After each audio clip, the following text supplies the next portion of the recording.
마태복음 6장 33절입니다. 마태복음 6장 33절.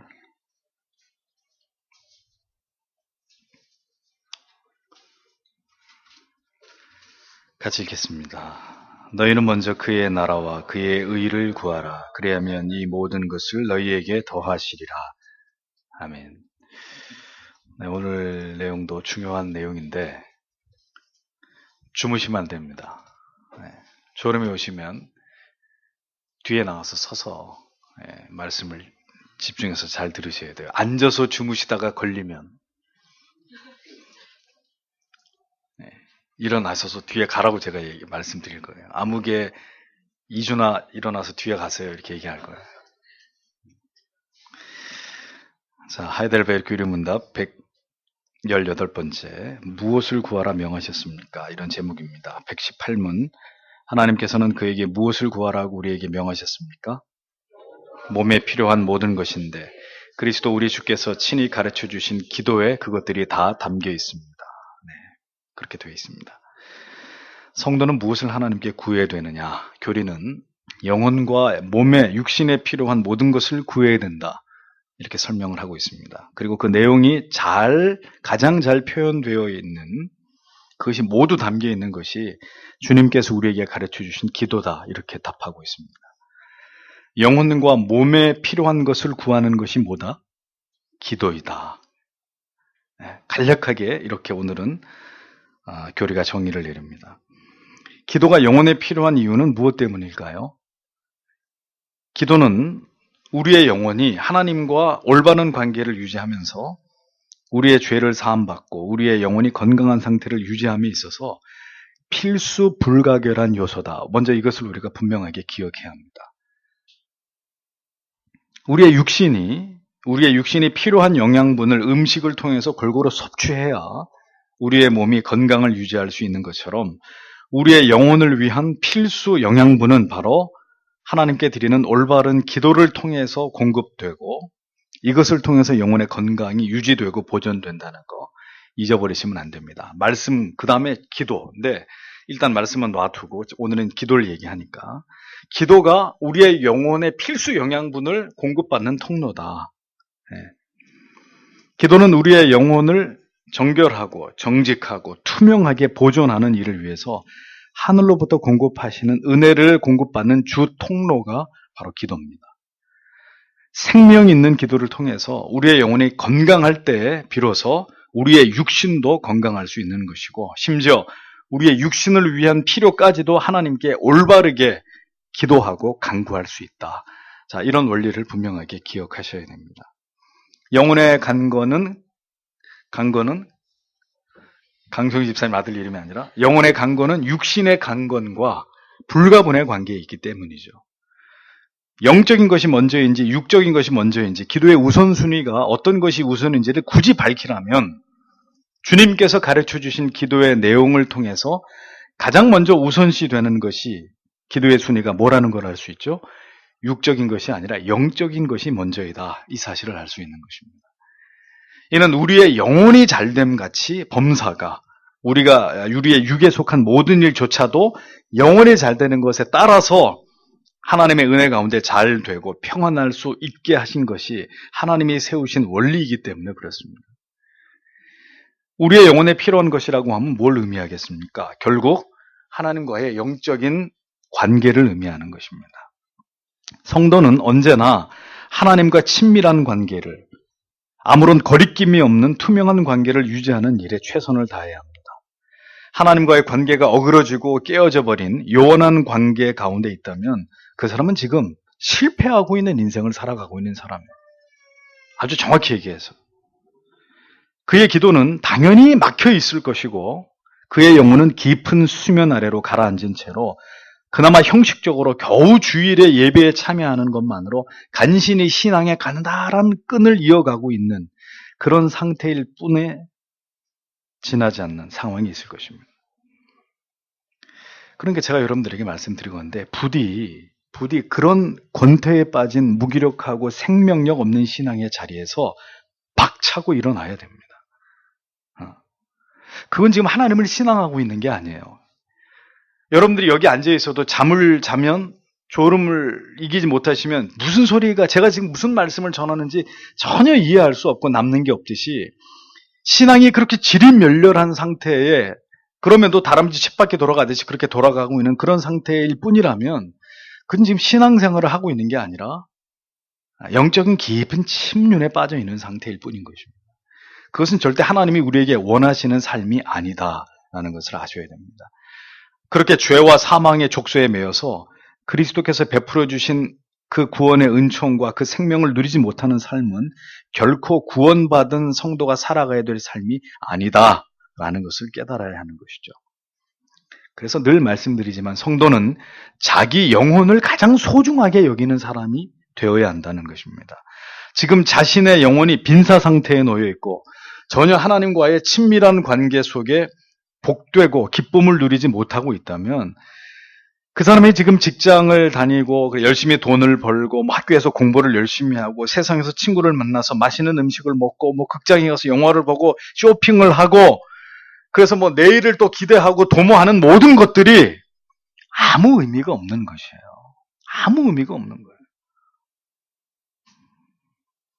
성도는 우리의 영혼을 기도로 돌보고 가꾸어 나아가야 될 사람들입니다. 그러나 영혼에 필요한 것을 간구하는 것조차도 결코 우리의 열심이나 의지로 할 수 없는 것은 우리의 삶이 진리가 요구하는 바대로 성령을 쫓아 행하지 않을 경우에 영혼을 위해서 필요한 것조차도 올바르게 구할 수 없는 지경에 이를 수밖에 없기 때문입니다. 많은 그리스도인들이 기도를 해야 한다는 것을 알고도 혹은 현저히 기도가 부족한 자신의 상태를 알면서도 기도하지 않는 것은 기도하지 못하게 되는 것은 그의 삶이 하나님께서 기뻐하시는 뜻과 포개어져 있지 않고 삶의 모든 내용이 하나님의 뜻에 어긋난 뼈처럼 모두 뒤틀려 버려 있기 때문입니다. 아무리 기도하려고 해보세요. 안 돼요. 될 수가 없어요. 영혼은 진리를 따라 잘 닦여진 길을 따라서 가장 민감하게 반응하게 되어 있습니다. 성령께 즐겨 복종하고 언제나 말씀과 기도로 영혼의 길을 잘 닦아놓은 자 안에서 하나님께서는 언제나 친밀하심을 보이고 신속하게 그의 모든 간구를 들으시고 응답하시는 분이십니다. 평상시에는 전혀 하나님께 귀 기울이지 않고 하나님의 뜻을 살피지 않으면서 살아가던 자가 자신의 삶에 어떤 위기가 닥치고 발등에 불이 떨어지고 뭘 어떻게 결정을 해야 되는 상황에서 하나님을 찾고 도움을 구한다면 하나님께서 그에게 도움을 베풀어 주실 이유가 있을까요? 하나님께서는 그렇게 자판기처럼 필요할 때마다 원할 때마다 비인격적으로 우리가 원하는 것을 그냥 뚝딱뚝딱 이렇게 들어주시기만 하는 그런 하나님이 절대로 아니십니다. 하나님과 올바른 관계 속에 있지 않는 자가 기도를 통해서 가장 요긴한 응답을 얻고자 하는 일만큼 아둔하고 어리석은 일은 없습니다. 그러므로 영혼의 필요를 구하기 전에 먼저 우리에게 선행되어야 될 것이 있다면 우리가 하나님 앞에서 올바른 삶을 살아가고 있는지를 먼저 깊이 성찰하셔야 된다는 거예요. 제가 늘 안타깝게 생각하는 것은 목양을 하면서 이런 것입니다. 그렇게 평상시에 기도하세요. 말씀 가까이 하세요. 더 예배를 사모하세요. 농담처럼 여기고 그렇게 살다가 어느 날 문제가 터져요. 결혼을 해야 되는데 이 결혼을 해야 됩니까? 말아야 됩니까? 어떤 이 새로 뭘 시작해야 되는데 이걸 해야 되나요? 말아야 되나요? 뭘 어떻게 해야 됩니까? 답이 안 나오는 얘기입니다. 답이 안 나오는 얘기. 그런 분한테는 뭘 말씀을 드려도 그렇게 하시지도 않을 뿐더러 지금까지 어떤 이런 중대한 결정을 내리기 위한 과정이 없었기 때문에 당연히 이분이 내리는 결정은 하나님의 뜻과 무관한 결정이 될 확률이 99%가 되는 거예요. 정말 하나님이 특별한 간섭하심으로 그것을 말려주시고 깨닫게 해주시지 않는 한 살아온 삶이 하나님을 등지고 산 삶이었기 때문에 어떤 걸 결정할 때 잠시 고민을 하죠. 목사한테 물어보기도 합니다. 형식적으로. 그러나 결론은 자기가 마음 먹었던 대로 그대로 결정을 내리고 맙니다. 참 안타깝습니다. 그러면 그게 어떤 간단한 문제 같으면 괜찮은데 예를 들면 결혼 문제 같으면 그냥 그렇게 해서 자기가 마음대로 결정해서 자기 짝을 정해서 결혼했다. 한평생 후회하게 될 일이 되는 거죠. 한평생. 땅을 치면서, 가슴을 치면서. 그래서 청년 여러분 잘 들으세요. 과정이 그대들에게 있어야 된다. 과정이 없이 덜컥 결혼하겠다. 하든지 나한테 주례 얘기도 꺼내지 마세요. 목사가 지켜보아오면서 이 형제가, 이 자매가 결혼을 위해서 성실하게 하나님의 말씀으로 준비도 했고 기도해 왔다. 그러면 축복 속에 주례를 하고 모든 성도가 기쁨으로 축하하면서 결혼할 수 있지만, 그렇게 목사가 하라는 대로 순종하지 않고 이리 뺀질 저리 뺀질 그렇게 살다가 결혼하겠습니다. 해야 될까요? 묻지 말고 하세요. 그냥 묻지 말고. 그럼 뭐하러 물어보면 그렇게 할 것도 아니면서. 그런 게 정말 안타까운 일이에요. 안타까운. 삶의 방향이 전혀 하나님을 향하고 있지 않은 자가 기도의 자리에서 하나님의 마음을 헤아리고 살피는 깊고 간절한 기도를 드림이 가능하겠는가? 불가능한 이야기입니다. 삶의 모든 정서와 방향이 간절한 기도를 하나님께 드리고자 할 때 우리에게 필요한 의지와 열정에 그대로 그것이 반영되어서 나타나게 되는 것이지. 이런 거잖아요. 힘을 쏟고 싶어도 체력이 준비되어 근육이 없어요. 열심히 웨이트를 하고 뭐 운동을 했어야 힘도 있고 근육이 있어서 뭘 이렇게 버쩍버쩍 들 텐데 힘을 쏟고 싶어도 체력이 없어. 힘이 없어요. 그럼 어떻게 돼요? 들 수가 없죠. 힘을 발휘할 수 없어요. 깊고 간절한 기도를 위한 삶의 준비가 전무한 자가 간절하고 열렬히 기도할 수 있다는 것은 코미디에 가까운 일입니다. 게으르고 나태하고 세상을 짝하여서 먹고 마시고 사람들 만나서 수다 떠는 일에 시간 다 보내고 그러던 사람이 어쩌다 엎드린 기도의 자리에서 한없이 공허함을 맛보게 되는 것은 그 당연한 일이에요. 당연한 일. 진리를 붙들고 씨름하다가 또 보다 하나님을 더 기쁘시게 하기 위해서 매 순간 몸부림을 치면서 자신을 쳐서 복종시키려고 나에게 어떤 불이익과 불편함이 있더라도 이것을 감수하고 순종하는 자리를 지키려고 하는 자들이라야 그가 엎드려서 하나님께 기도하는 순간에 모든 그가 하나님을 향해서 품었던 그 성실함에 대한 보상이 그 기도의 자리에 하나님께로부터 신속하게 그 영혼에게 임하게 되는 것을 우리는 경험하게 된다는 것입니다. 늘 말씀드리잖아요. 요행수를 바라면 안 된다. 신앙에서, 기도에서. 뭘 어떻게 한 것도 없이 뭐가 어떻게 되기를 바라는 미신입니다. 그건 미신, 신앙이 아니에요. 근데 여러분 그렇게 살고 있다면 어떻게 해서 기도를 통해서 하나님의 은혜를 체험할 수 있을까요? 응?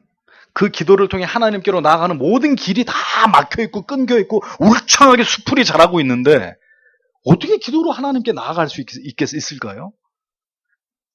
그러니 응답하지 않는 기도가 상식이 되어버리는 거예요. 기도의 응답이 상식이 되는 게 아니라 해봐야 또 별 볼 일 없을 텐데.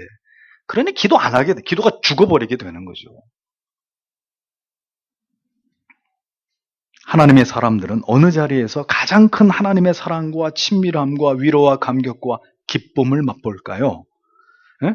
화려한 연주 속에서 인위적인 테크닉으로 사람의 감정을 떡주무르시 주무르는 이런 멘트가 동원된 이런 찬양에서 예? 그런 자리에서 또 자기 연민으로 가득 찬 이런 노래 부르면서 은혜를 받고 눈물을 흘릴까요?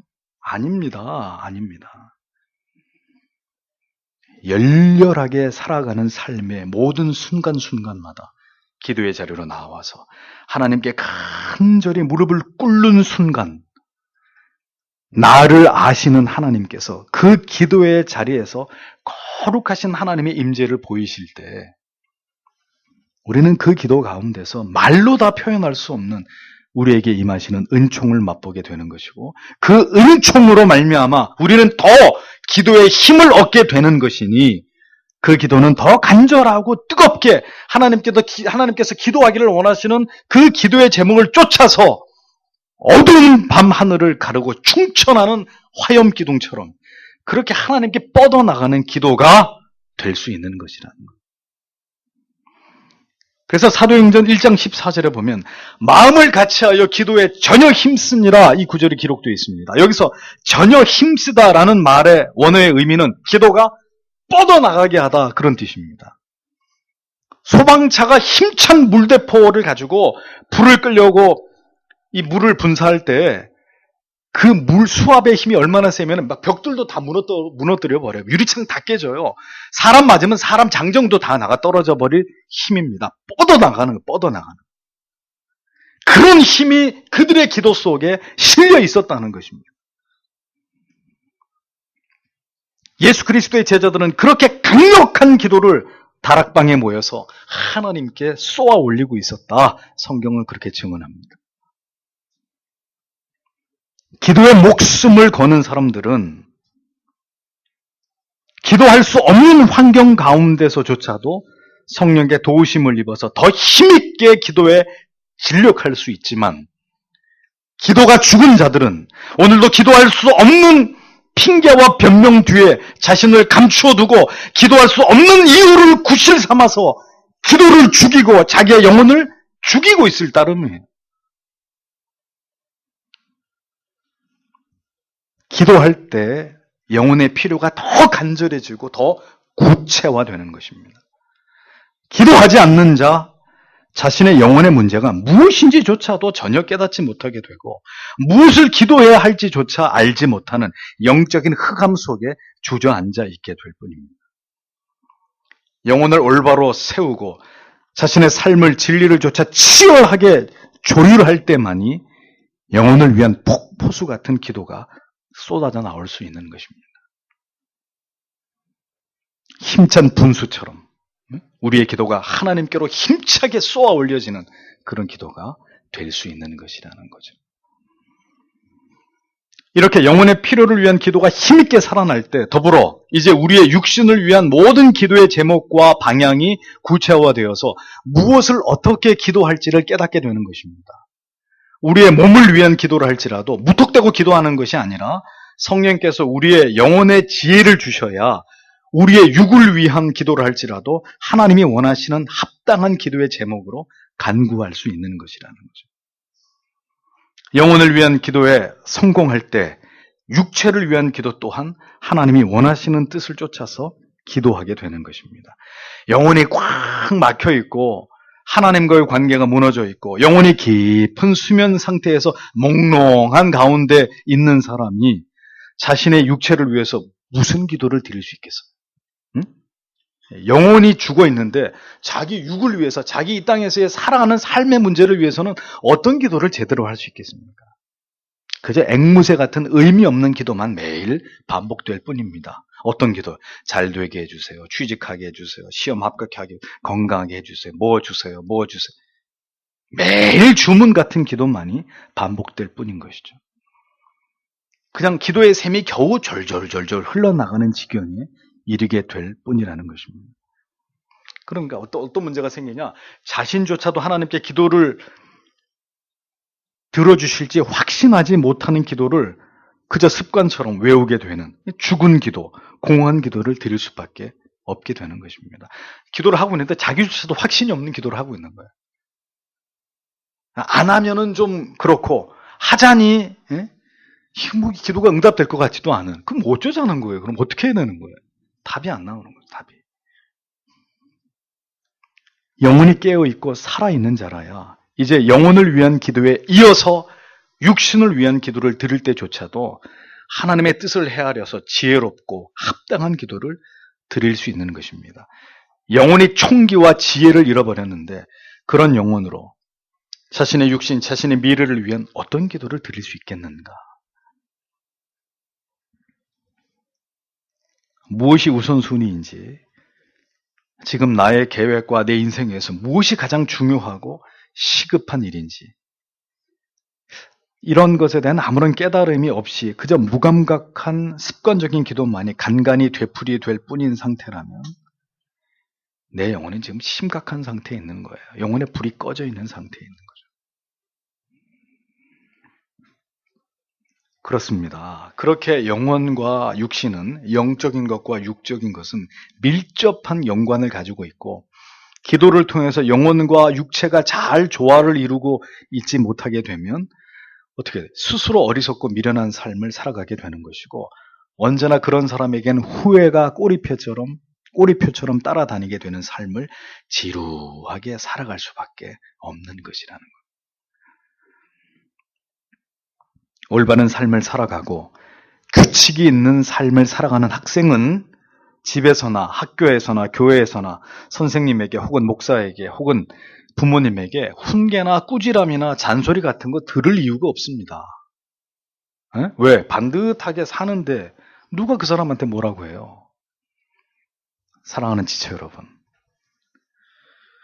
그대가 사람들에게, 가족들에게 자꾸 이런저런 간섭과 훈계를 듣고 있다는 것은, 그리고 심지어 교회에서 듣는 말씀을 통해서도 지대한 찔림과 가책을 반복적으로 지금 느끼고 있다는 것은, 그대의 삶이 진정으로 말씀드리건대 하나님 앞에서 올바르게 조화롭게 질서를 갖추고 있지 못하다는 것에 대한 방증이라는 것입니다.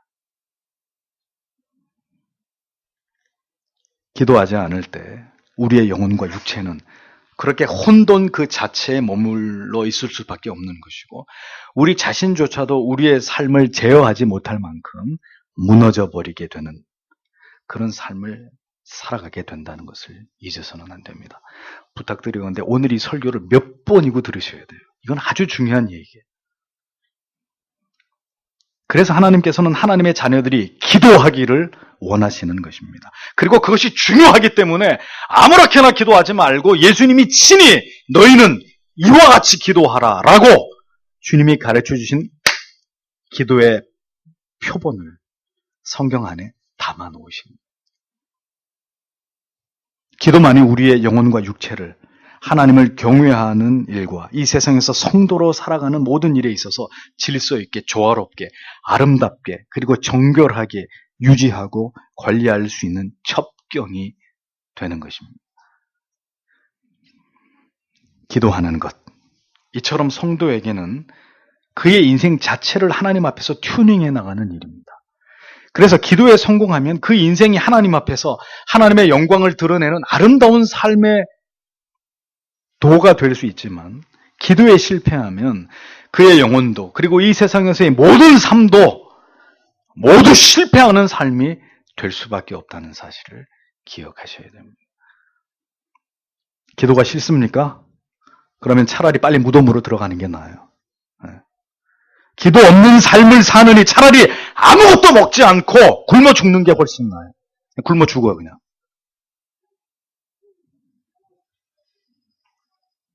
우리는 또다시 어떻게 기도해야 될지를 주님께서 가르쳐 주신 기도 속에서 생각해 볼 것입니다.